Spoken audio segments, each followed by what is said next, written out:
Entendre, comprendre, réagir. Un média qui donne vie aux opinions, qui donne voix aux idées. Cube.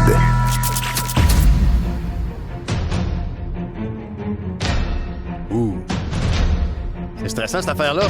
C'était aussi stressant que le texto qu'on a reçu de Stéphane de Montréal qui dit « Moi, je faisais des raids de moto aux États-Unis régulièrement. Maintenant que Dictat Trump sera au pouvoir, je ne mets plus les pieds là. De plus, j'ai banni tout produit d'origine américaine. Je ne supporte pas les bullies. » Ou un peu dans le même ton que le thème musical que notre metteur en ondes nous a donné.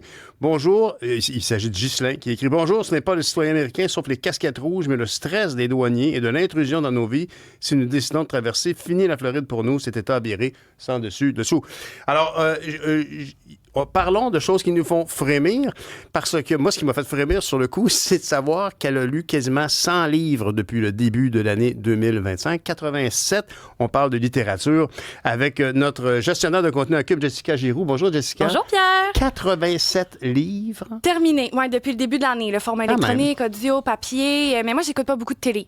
Les séries télé, tout ça, tu sais, je prends le choix vraiment de lire le soir. Et moi, c'est pas avant d'aller me coucher comme toi, là. Tu sais, c'est durant l'après-midi quand j'ai le temps d'être concentrée, parce que sinon, comme tu dis, une dizaine de pages et le livre est fermé, tu t'en vas te coucher. Ça, c'est ma consommation de livres. Habituellement, c'est ça. J'ai toutes sortes d'intérêts. Moi, j'ai beaucoup lu, puis je sais que je constate que tu m'as bien entendu parce qu'on s'est parlé avant l'émission en parlant niveau.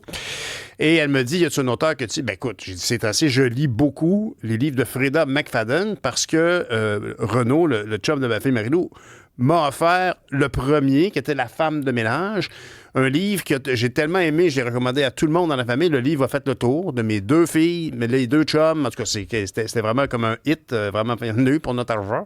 Oh ouais! Et puis là, après ça, pour cette année, il m'a offert la suite du même livre, donc Les secrets de la femme de ménage. Et toi, c'est une autrice que t'aimes beaucoup. Ah, c'est une autrice que j'adore, en fait. J'oserais même dire c'est ma préférée. Ben, je te jure. Moi, honnêtement, je pensais que Renaud était tombé là-dessus, que mon beau-frère, mon jeune est arrivé là-dessus en disant « Ah, ben ça a l'air bon. » Non, c'est pas C'est champ une gauche. autrice très connue. Ah non, c'est super populaire. C'est la reine du thriller psychologique. En fait, même, je t'annonce, je semble constater que tu ne sais pas que... Non, je ne sais rien. Cette année, il va y avoir un film de La femme de ménage qui va sortir le 25 décembre 2025. Oh, c'est populaire à ce point-là. OK, c'est le fun, ça. Exact. Ah. Pour ceux qui savent pas c'est quoi, Freda McFadden, c'est une autrice, vous l'avez bien compris, thriller psychologique. Américaine? Américaine. Elle est originaire de New York, mais quelque chose qui est très impressionnant, c'est qu'elle est employée à temps plein et elle est chirurgienne pour les lésions cérébrales. Ben voyons donc. Je te jure. Puis elle sort 5-6 livres par année, la Il y a fille. toujours des champions de même. Hein? Ça dort pas, ça fait tout, ça gagne des médailles. Aucun bon sens. Et ces livres, c'est pas des navets, là. Loin de là, ça joue avec ta tête jusqu'à la dernière page. Tu te demandes qu'est-ce qui va se passer. Et des fois même, c'est une des spécialités de Freda McFadden, c'est à la dernière page que tu comprends vraiment où elle s'en allait avec tout ça.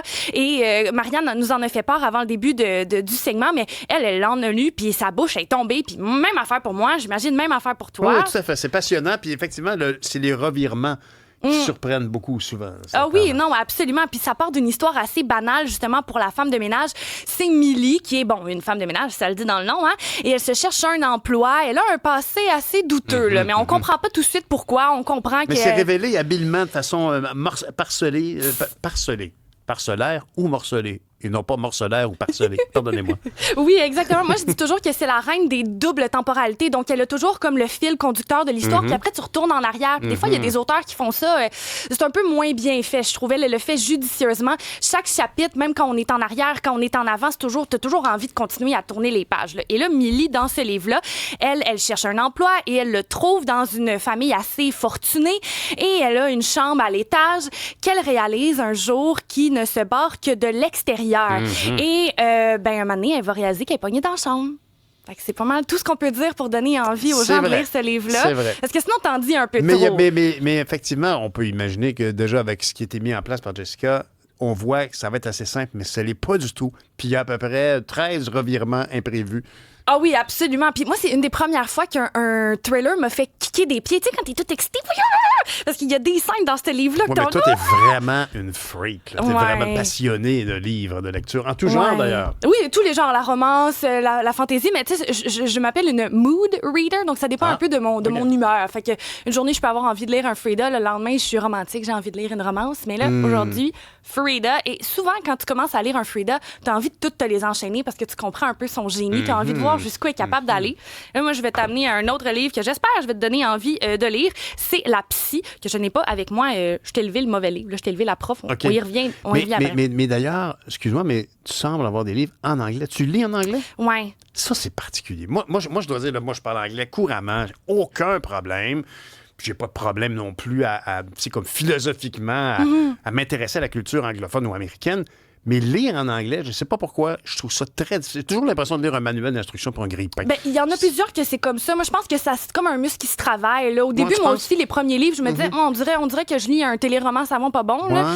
Mais plus j'ai avancé, plus je me suis habituée avec un peu la formulation, comment ils faisaient leur tournure de phrases. Puis c'est nouveau. Là. Ça fait peut-être 3-4 ans que je lis en anglais. Parce que donc, tu peux te passer du talent d'une traductrice, tu lis l'œuvre d'origine. C'est ça, c'est ce que je préfère. Moi, honnêtement, je dois dire que j'ai toujours été intéressé par le travail des artisans de n'importe quoi. Tu sais, j'écoute un disque, la première fois, je regarde c'est qui joue du drum, tu sais, genre comme pour voir. Et là, ici, je dois dire que les traducteurs des grands auteurs, quels qu'ils soient, la personne qui traduisait J.K. Rowling pour Harry Potter, c'est quelqu'un qui, de toute évidence, savait saisir le style et le transmettre en français. La même chose pour les voix de traduction au cinéma.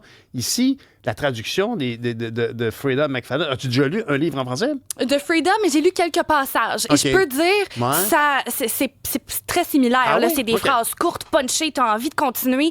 La tournure des phrases est bien faite. Puis aussi, tu prends un peu la subtilité parce que des fois, il y a des phrases où elle dit quelque chose, mais elle sous-entend quelque chose d'autre. Et pour la traduction, des fois, ça peut être assez ardu de mettre le doigt là-dessus. Puis comme tu le dis, dans ces traductions-là, c'est vraiment bien fait à ce niveau-là. Alors, La Psy. La Psy, c'est l'histoire d'un couple qui vient d'être marié, OK? Puis là, eux, ils s'en vont se chercher une maison. Ça me rappelle quelqu'un, ça? Ouais, c'est ça. Moi, je ne cherche pas encore la propriété, même si je viens d'être mariée. Puis ça devrait pas arriver à ce niveau-là. Eux, ils s'en vont très éloignés. Tu vois, nous, on cherche à Montréal, fait qu'on trouvera probablement pas. Mais eux, ils cherchent en région éloignée. Ils ont pris la bonne décision. Et ils se rendent dans la maison d'une psychiatre qui est disparue depuis quelques années. Et là, c'est une mystérieuse disparition. Personne ne sait pourquoi elle est disparue, mais puisqu'elle ne revient pas au bercail, sa maison, elle est mise en vente. Okay. Eux la visitent. Et là, le courtier immobilier ne se pointe pas parce qu'il y a une tempête de neige. Et la tempête de neige va faire en sorte que eux, ils sont coincés dans la maison. Et dans la maison, plus ils passent de temps là, plus la femme du couple, elle réalise qu'il semble avoir quelqu'un là parce qu'il y a des cadres qui sont déplacés, il y a des empreintes qui apparaissent dans la neige. Là, elle explore la maison et elle trouve une cache avec des enregistrements de toutes les consultations que la psychiatre, elle a fait. Elle se met à écouter les enregistrements et plus tu avances, plus tu démystifies un peu ce qui s'est passé et tu comprends un peu pourquoi la psychiatre, elle est disparue. Elle est juste disparue. Elle n'est peut-être pas partie. Enfin là, je vais pas brûler de punch. Je m'amuse à essayer de deviner. Fait que ça aussi, c'est du McFadden. C'est du McFadden. Tout ce qu'aujourd'hui, c'est exclusif McFadden. Bon, OK. Alors, c'était La Psy, ça l'intéresse. Le prochain, le professeur. La prof. On suit 3 personnages. Après ça, y a-tu le vidangeur et l'épicier? Elle est très la. Tu sais, c'est 2 mots. Par exemple, elle en a sorti 2 cette année. C'était le crash, donc l'accident. Okay. Ensuite, le locataire. C'est une signature pour elle, ça. Oui, c'est ça. C'est vraiment son titre signature, petit, punchy. Puis c'est un peu la même chose dans ses phrases aussi. Tu sais, elle fait pas des longues phrases qui finissent plus. Tu sais, c'est court, c'est punché, ça se lit bien. C'est vrai, c'est drôle que tu dises ça parce que j'ai essayé Kev Lambert l'autre jour. J'ai trouvé que c'était interminable, les descriptions tout en détail. Parfois, je lisais aussi Anne, je ne le retrouverai pas. Et c'est beau, une description, tout en détail, mais parfois, tu as l'impression que c'est comme si on était dans une photo au lieu de cinéma. On me décrit une pièce dans tous les détails avant de me dire, finalement, il y a quelqu'un qui s'est fait griller une rôtie. Oui, mais puis au final aussi, c'est un peu... Tu sais, toi, par exemple, tu dis t'as pas beaucoup de temps pour lire, mais t'as besoin de livres avec un débit rapide. Tu peux pas prendre ton temps pour 8 pages pour décrire une scène. T'as besoin que ça aille au but tout de suite. Fait que c'est ce que j'aime de Freda McFadden.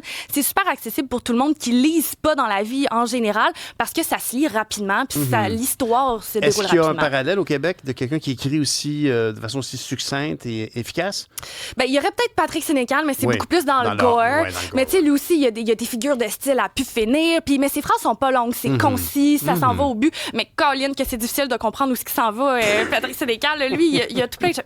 Une petite anecdote drôle sur Patrick Sénécal, on s'en va ailleurs. Mais c'est son voisin. Non, ça aurait été bon, ça. J'ai déjà entendu sa conjointe, qui est psychologue, affirmer que si Patrick Sénécal n'était pas auteur, il serait probablement un tueur en série parce qu'il canalise sa noirceur avec son écriture. Je te jure! Wow! Ben oui! Ben, C'est ça. c'est bien de s'exprimer, tu vois. C'est Ben important, voilà. ça libère. L'art peut sauver des vies de manière réelle, là. Elle nous le démontre. C'est surprenant. Alors, ça, c'est pas dans la psy, c'est dans la Jessica, ça. C'est ça, c'est la psy de... c'était la psy de Patrick Sénécal. Ouf, OK. Non, on professeur. saute. On saute au prof.